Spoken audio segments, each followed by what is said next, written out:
Hi, Genevieve. Welcome to my dining room. All right, so when you're starting to set up your loom, the first thing you're going to do is you're going to start with a heddled thread.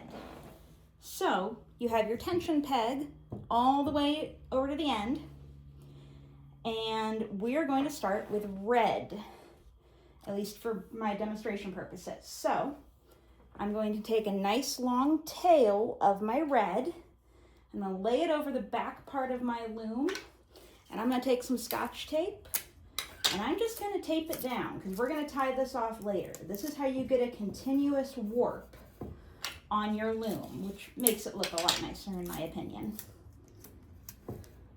All right, so now that we've got that taped up, you're going to take your thread and you're going to go over this top bar, and then you're going to go over this back bar. Now, depending on how long you want your piece to be, you can use the other pegs, but for this purpose, I'm just going to go straight down the back and down here to the side, back to the tension peg.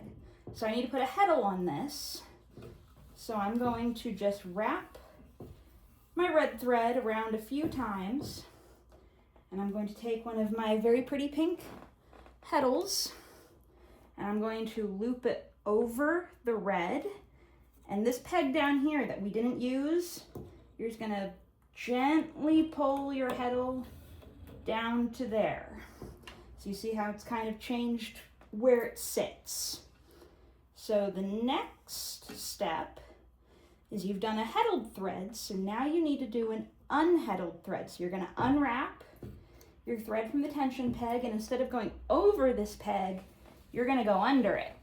And you're going to follow, yep, there we go. You're going to follow the same path around. So we're going to, now that we've done an unheddled, we're going to bring it back up and around. And we're going to not get tangled in my other thread. And we're going to tie it around the tension peg. And we're going to put another heddle on it. And we're going to squish it so it doesn't fall off. And then, because we like to do things in pairs, we are going to go around and we're going to do another unheddled. All right, so we have done 2 heddled and 2 unheddled. Now, next part's probably going to be, once you do as many of one color as you want to switch to your next color. You're going to pull your first color, my red that I have here, you're going to pull it tight, and then you're going to give it a little bit of slack. What you're going to do is you're going to take your scissors, and you're just going to cut that thread. I didn't pull mine loose enough, so it spoinged. You're going to take your second thread, I'm using a yellow.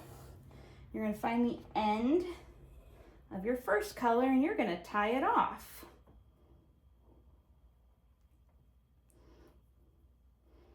And you can use whatever kind of knot you want to use, as long as it doesn't come undone.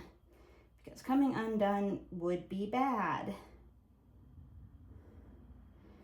If I can figure out actually how to knot.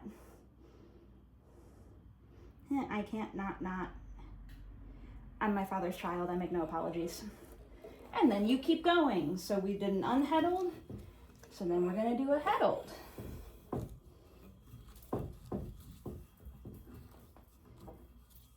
And let me get my heddle, and then when you wanna switch colors again, you just follow the same way of doing it.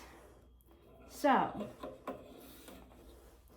once you have your loom all set up and you have all your colored threads on there, however you want, that little tail that we taped at the beginning, with your very final thread, you're going to pull it out and you're going to leave a tail on that, and you're going to tie the two together so it's just one continuous warp. Okay? Hi!